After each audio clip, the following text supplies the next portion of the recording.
国际新闻来看，美国总统川普将对俄乌战争拢无要收煞，嘛呛讲8月初8要对罗西亚来提出制裁。川普嘛暗示讲后礼拜要甲罗西亚总统普京见面来讨论，也毋过乌克兰民众是拢无啥期待。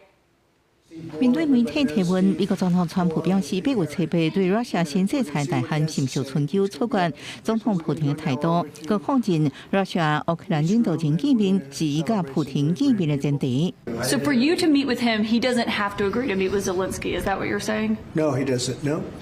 So when do you think that meeting? They would like to meet with me, and I'll do whatever I can to stop the killing. So last month, they lost 14,000 people.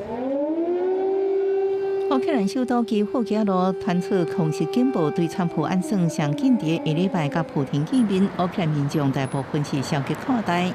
Я не вірю Путіну, тому я думаю, що це все буде несерйозно з його сторони.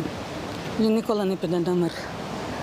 Йому потрібна Україна, він хоче її завоювати, тому я думаю, що це не буде нічого гарного. I just don't think Trump is competent to do anything. So he just says things. 美国民众怀疑这场会谈是不是有成果，反倒但是러시아民众对这场会谈充满期待，希望因赶紧结束战争。峰会地点普廷伫见阿拉伯联合大公国总统的时阵暗示，阿联可能是适合的地点。Один из друзей президент Объединенных Арабских Эмиратов. Я думаю, что мы решим, но это было бы одним из подходящих, вполне подходящих мест.